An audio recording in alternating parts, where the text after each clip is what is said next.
Welcome back to another episode of the Hustle Nation podcast. Today, we've got a real treat all the way from Australia. We welcome Mary Henderson. Mary is a transformational business leader and an internationally recognized personal branding and online business specialist.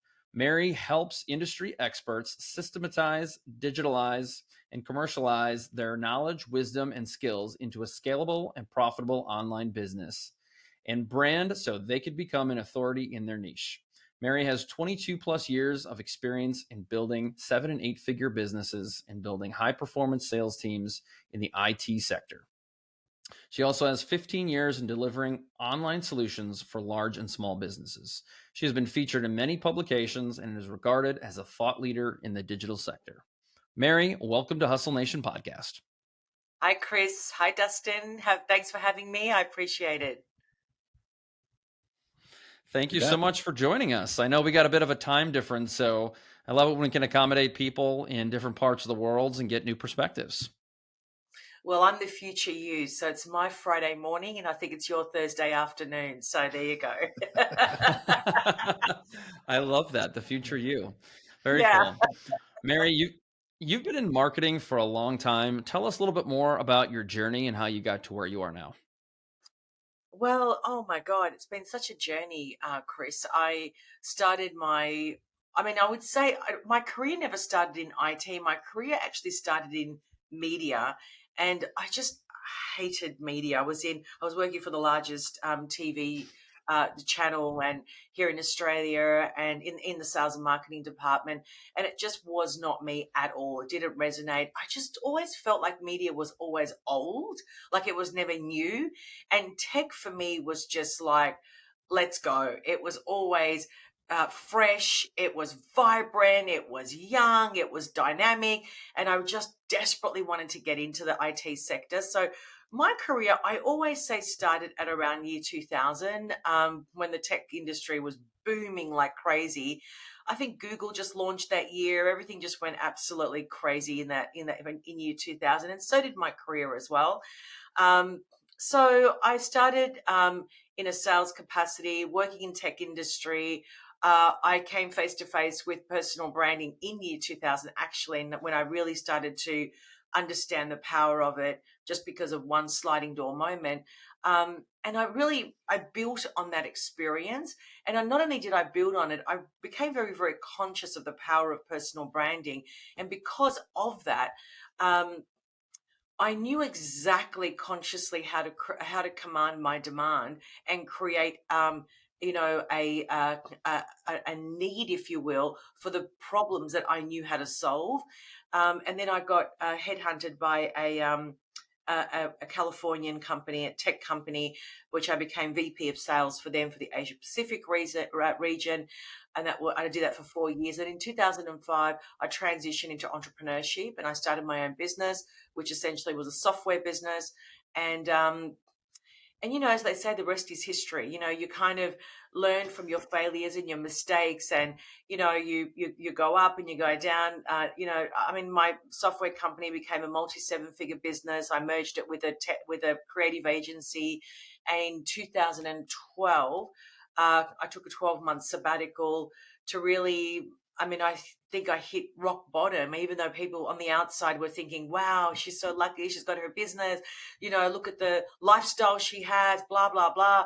Inside, I was totally dying. Like I was really, really, really struggling. And it wasn't a materialistic struggle. What it was a personal, spiritual, emotional struggle. It was, who am I? Like, really, like, why am I doing this? Where am I going with my life? It was very much those big questions that we ask ourselves. So I took a 12-month sabbatical. I had amazing, amazing mentors, one of which was a professor in philosophy who really helped me unpack these really big life questions. And I'm sharing that story with you because of that 12-month sabbatical, I was able to really, really think about and contemplate, what do I want to do for the rest of my life, for real? And what I recognized were my strengths, my gifts, my talents, my core values, what I stood for. I really dialed in on that. And I realized that, oh God, I just need to work with individuals. That's my strength. I don't want to work with big corporations. I care about the people in the corporations. I don't care about the corporation. And so I transitioned in 2015 into full-time coaching and developed a system or a systemized platform, which has become, of course, my coaching program, my core signature solution. And it took me 3 years to actually develop those frameworks because I'm a very systems orientated person. I really, really took what I had learned in my software company, applied it in my coaching solution, and I've been a coach since then. That's a lot to unpack right there, Mary, but I love Yeah. it. So you said something that stood out to me that I'd love to get an answer about, and you said there was this sliding door moment. Can you tell us more about what that was? That was I had an opportunity to work for one of the largest tech distribution companies, and it was an awesome opportunity because I had access to every software vendor or every hardware and software vendor in the world. It was just phenomenal. And when I started this new job in a middle management role, my boss said to me, we've got good news and we've got bad news. The good news is you've got this unbelievable opportunity. And the bad news is that you've got 12 weeks to fix this major problem because one of our largest clients was about to pull their business away from us and go to our competitor. And it was a declining $8 million business. Like literally, it was declining by the day. And she said, there's 3 predecessors before you couldn't solve the problem. And if you can't solve it in 12 weeks, you're out. And I was like, oh my God. What I didn't know, and the reason why she said 12 weeks, was actually there was going to be a massive round of redundancies. Like it was just huge. So could you imagine getting this new job and then being thrown out 12 weeks later? But anyway, um, I had a meeting with that client, and all of the people in that business were in the meeting except the decision maker. So nothing could happen without that person being in the meeting because I was trying to resolve what is the issue. And I knew I had a systems design mind. Like I think in algorithms, that's how I think. So I knew that I could fix something. I just didn't know what it was. So this person didn't show up. I left the meeting. I went into the lift. The lift door opened. There was somebody in that lift, which happened to be the person that didn't attend the meeting. And I was wearing red snakeskin boots. This is a very important part of the story, okay? So I was wearing red snakeskin boots, and I'm in the lift, and I could feel this person just staring at me at the back of me, and she says, oh, I love those red snakeskin boots. I just have to have them. And I looked at her and I said, is your name such and such? She said, yes. And I said, you were supposed to be in my meeting. And she said, well, of course I'm not going to be in the meeting because we're pulling our business away from you. Why would I be in your meeting? And I said, um, are you going to lunch? And she said, yes. And I said, if you give me 10 minutes, I will tell you where I bought my red snakeskin boots. And she laughed, and it was the icebreaker. And so we went downstairs and I said, let's just have coffee. So she said, okay, I'll give you 10 minutes and we'll have a coffee. So we sat down, and I said to her, I know I can fix this problem, but I can't do it with you and I can't do it with your team because nobody can tell me what the problem is. But what I need to sit with your operations team for 12 weeks, literally in your office, side by side, so I can understand where the gaps are, go back to our business and fulfill those gaps. So we have a match made in heaven. And I said, has anyone done that? And she said, no. And I said, will you give me 12 weeks to fix it? So that 12 weeks, that lucky number was in that conversation. And so and she said, okay, I'm going to give you 12 weeks, but on 12 weeks and 1 day, if we haven't resolved that problem, you're out. I said, it's a deal. So I walked out of that meeting, and this is the sliding door moment. And I thought, I just stopped in the middle of the CBD, traffic everywhere, and I was crossing the road. I just remember just stopping, and I had this epiphany. And I'm like, oh my God, two things just happened. One is that my shoes became a conversation starter. It was huge. Number one. Number two, number two is that if I solve this problem, I'm going to position myself as that in the industry. I want to be known as the person that can solve those type of complex problems. And I'm going to now expand on that and become my own brand. This is in year 2000 when personal branding was not even a word, a term. And Yeah. so I walked away from that and I actually achieved that goal. That 8 million declining figure became 22 million in an 18-month period. And let me tell you what happened. My shoes became my brand signature. Like in the industry, everyone, till this day, everyone knew me about my shoes. I invested in my shoes because they genuinely became the conversation starter. Could you imagine walking into a boardroom, doing a negotiation on a contract? You've got four men in suits sitting in there, and I walk in, and everyone looks at my shoes because everyone talks about it. It wasn't that the men were looking at my shoes. It was because the EA walked in and asked me if I wanted a water or a coffee, and she was the one that started the conversation about my shoes. I knew that this was my secret weapon. And then that's how I got headhunted by the Californian company, because my Mary just became a brand, and everyone, all these vendors globally just knew who I was. So that was a phenomenal moment, a sliding door moment, because it changed the trajectory of my whole life. I wouldn't be doing what I'm doing today if it wasn't for that sliding door moment. Mary, as I look at you in the video here, you have this very beautiful M logo as your background, part of your personal brand. How come there's not a snakeskin boot in that logo? I outgrew the snakeskin boot. I outgrew it. I've become quite, simplified and elegant and minimal now. So, but that's, many years ago, but it's hilarious.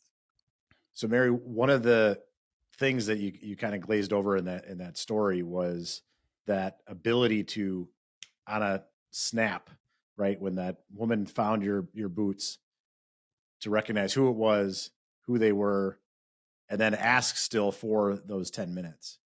So, if you look at even just your journey, right? I mean, going off to be an entrepreneur, a story like that, just from a mindset perspective, like what was going through your head at that point to really seize the moment? Because I could see a lot of people, especially after she kind of said, "Look, I wasn't there because we're moving away from you." That mindset of seizing the moment and saying, "Well, what have I got to lose? Let's just give me 10 minutes. Let's give it a shot." Dustin, I was genuinely curious about what the problem was. Like, that was more my driver than I've got to get the sale. The sale was not the driver or the end result at that moment. But I am, generally speaking, a very curious person. So in my mind, I'm thinking, if three other people before me couldn't solve this problem, then I want to solve this problem, and I want to know why they haven't been able to solve the problem. So, so, so I love complex problem, and I always say to people, I turn complex into simple. That's my whole philosophy. And so I think that you have to have that level of curiosity in life to be able to unpack things. And the other thing I want to say is that I'm very comfortable in stepping into the unknown, the void. I call it the void, because when you can step into the unknown, we've been programmed to be scared of the unknown. But when you deprogram yourself and you step into the unknown, the void, that's where the magic is. That's where the possibilities live. That's where all the creative genius, the juices, that's where the activation of who you are and your creative abilities, it lives in the void. So by stepping into that place of the unknown, just purely because of my curiosity, I mean, look where it got me today. So, like, it's such a powerful way of looking at your life, just generally speaking, just being able to step into that place of the unknown is actually where we do need to go, not run away from. Mary, that is spoken as a true entrepreneur. I would say, though, for the non-entrepreneurial people, what do you tell them to get them to be willing to take that risk or step outside their comfort zone? Because I think probably for more people than not, that doesn't come natural. That's not easy for them. Well, that's a very good question because the people that work with me are typically still in their corporate roles and in, fairly senior corporate roles. And what I like to say to people is never leave your job because you want to leave your job and become an entrepreneur. Always have stay in your job, but build your contingency plan on the side and put your focus on that. But stay true and loyal to the company that you work for, because that is funding the side hustle. That's one thing. The other thing is, and I think this is massive and a lot of people don't talk about it, is being in isolation is the worst place you can be when you're starting your entrepreneurial journey. You must belong to some type of tribe. I can't stress this enough. It is probably the single most important thing you must find before you start anything. Because when you're a part of a tribe, not only are people going to be a little bit ahead of you or a little bit behind from you or way ahead of you, but everyone has been on that journey and started at the same place that you're starting. So you've got an ecosystem that you can rely on. You've got an ecosystem that will advocate for you. You've got an ecosystem that you can lean on, and you've also got an ecosystem that will also show you the way. And so you're never feeling isolated. In fact, the tribe motivates you. They move you in the right direction. And I think this is key when when we start that journey. We always have to be moving one step closer towards our end goal. It doesn't happen overnight. All these people that sell this notion, hey, get, 6 figures in 30 days. That's just nonsense. I've been an entrepreneur since 2005. You guys know what it's like. It's not the truth. And so it's a work in progress, because it's also a work in progress, not just because the things that you're implementing and testing and getting feedback from takes time, but you as a person grow because you're constantly in the void, and so much uncertainty becomes a big part of your journey.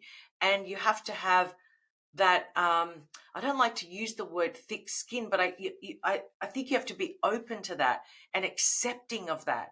Once you've accepted that the journey is not a straight line, it just makes the journey so much more palatable and so much more fun, because we have to understand that entrepreneurship really tests you in a massive, massive way.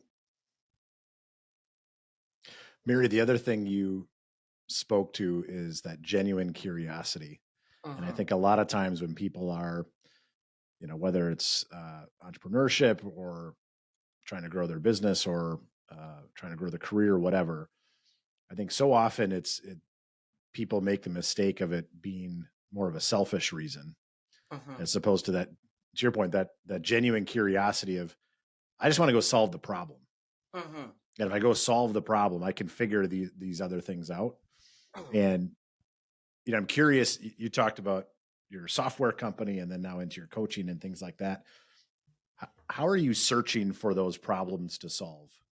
Where do you, because you'll find that your next one, I'm confident of that too. So how are you in that constant search of problems to solve that you can tackle?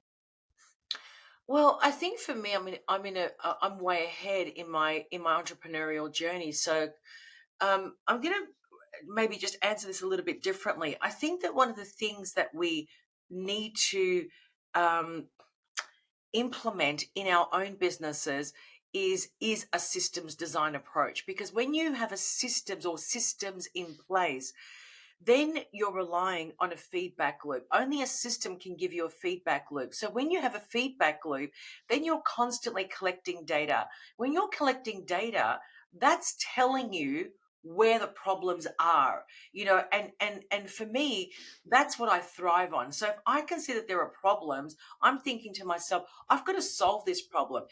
At the moment with my clients, I see one problem all the time with everyone, and that is content creation, creating content en masse across social media to be seen and heard.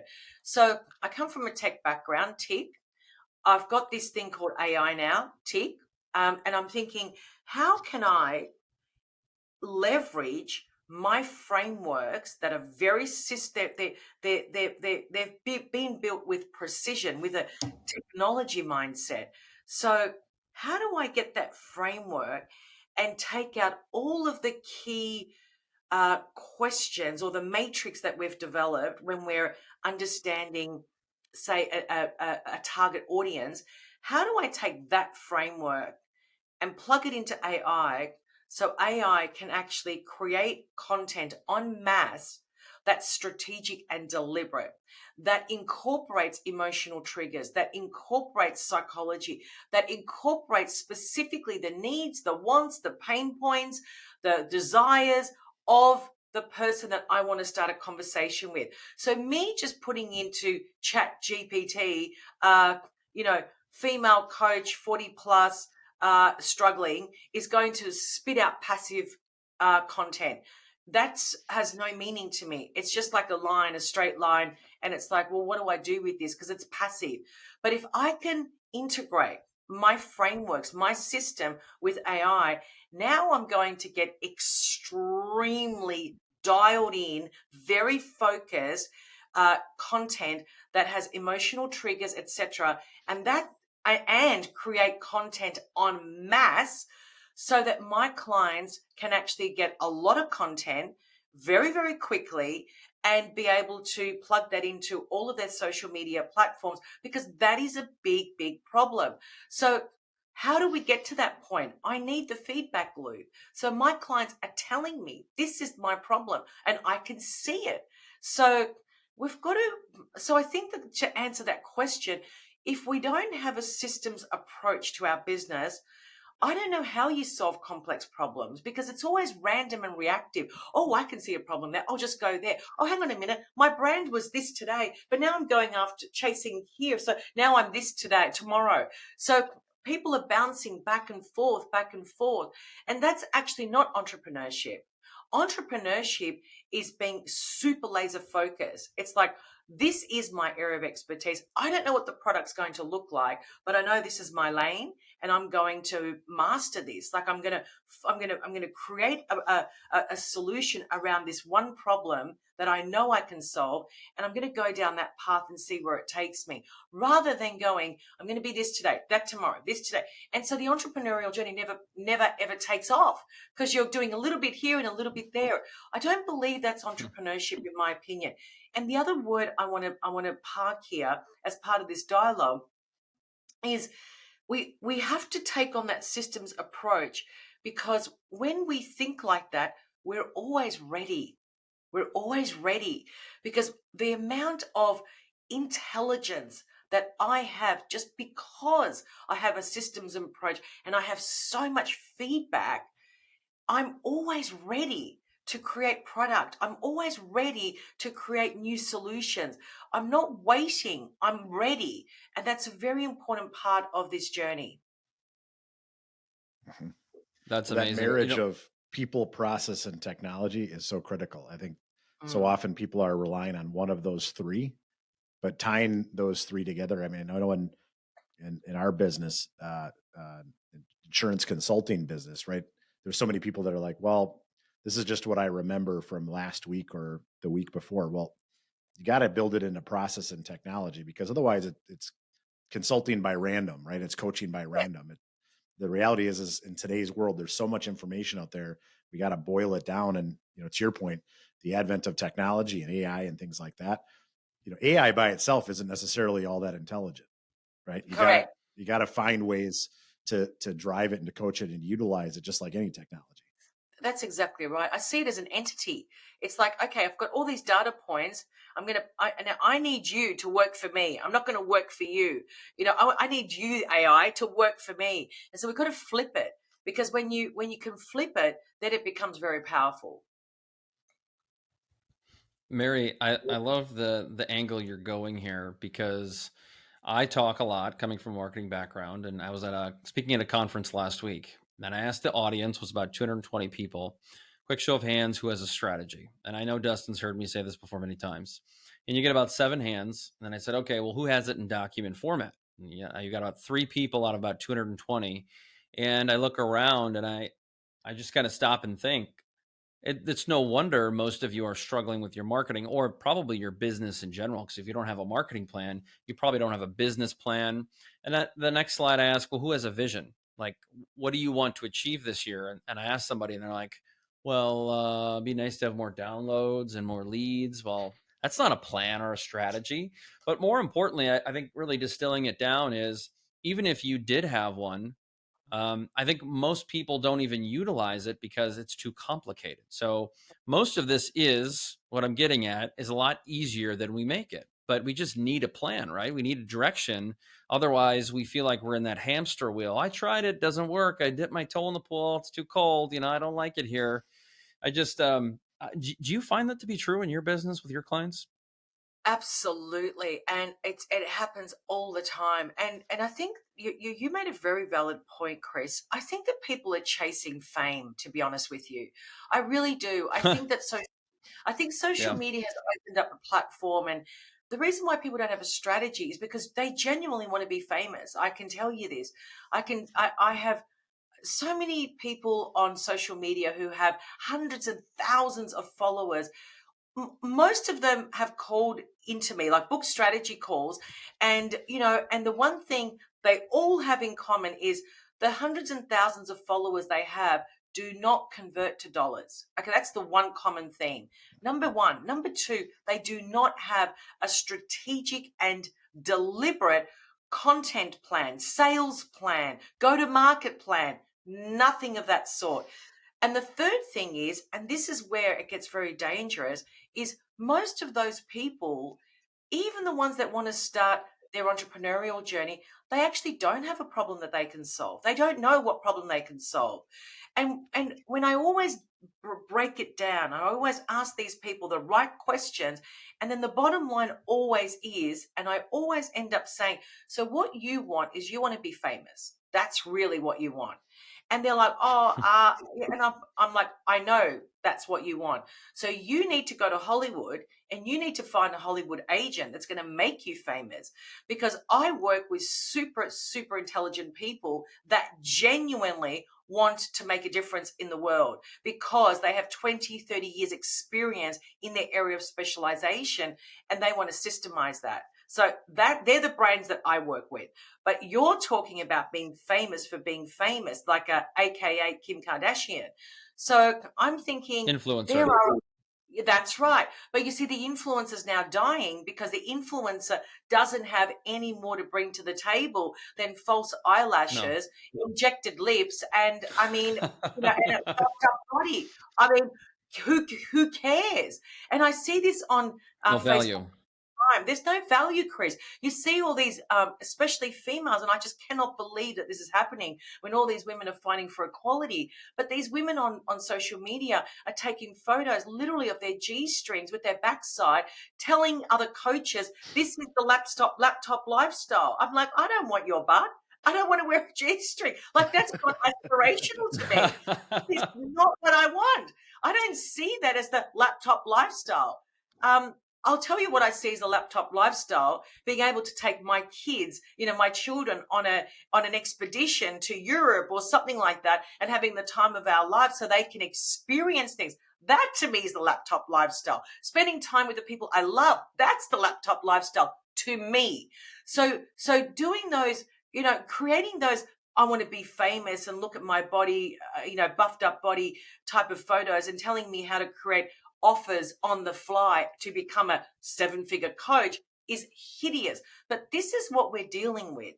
And so what I find is that we have to, as entrepreneurs, the ones that speak the truth, the ones that have been on the journey, the ones that have been on the hero's journey, the ones that have stepped into the void and aren't afraid to actually speak the truth, those people, those entrepreneurs, we need to now rise above, and we need to take a stand and say, hey, hang on a minute.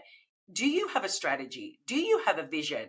Do you have a strategic plan on how you're going to show up on social media? Or are you just reacting every day and just spraying and praying? Because that's what most of them are doing. So if we ask those questions, and I've been doing that on Facebook a lot, and let me tell you, my posts are resonating. They're resonating because people are saying, oh, True. no one's ever asked me that question. But you know what I mean? So if we do that, then we actually start a different conversation, and that opens the door for entrepreneurs that genuinely want to make a difference. Mary, that's one of the reasons you came onto my radar. And that's one of the things that I do, I try to do at least, is solely focus on adding value to my followers' news feeds. Not selling, not promoting. It is teaching, empowering, inspiring, educating, maybe entertaining, although I'm not that funny. And that's what you do. And I think that is how you accumulate followers and you build influence or authority online. Yeah, I think that you're absolutely right. And I think the other thing is that for me, on a platform like LinkedIn, for example, even Facebook, I'm very strategic and deliberate on LinkedIn. So on LinkedIn, you're never going to see me, share cat and dog videos, or, me in a G-string. That's never going to happen. But, these type of, or exercising, in front of a video and showing everybody how I'm doing my morning routine. Like, I don't care. Like, no one cares about that. But when I'm connecting with people on LinkedIn, Chris, I'm consciously connecting with the people that I want to connect with. So I want to be able to add value, but I want to receive value in return. So it's a two-way street, because I've met so many amazing people on LinkedIn, for example, and Facebook as well, just purely because you do provide value, like genuinely provide value. This is how I built my 82,000 followers on LinkedIn, or 83,000, whatever it is now, just purely because I've been able to handpick the people that I want in my tribe. And I think it's very, very important. But you see, the content that I create is for them. That's it. I'm not interested in the 835 million people on LinkedIn. It's just my tribe, the people that follow me, that are connected to me. I'm creating content for them only. I love it. Well, you've done nothing but that. You've done nothing but add value to this show, and we thank you very much for that. We are kind of wrapping up our time with you. I wish we could extend this, but before we let you go, Mary, can you tell people where they can find you and what else you might have going on? Yeah. So first of all, please feel free to connect with me on LinkedIn and my personal Facebook page, which is Mary Henderson Coaching. You can check out my website, maryhendersoncoaching.com. You can book and I've got a lot of free trainings on my website. Or you can book a call with me, a 45-minute call. It's for free.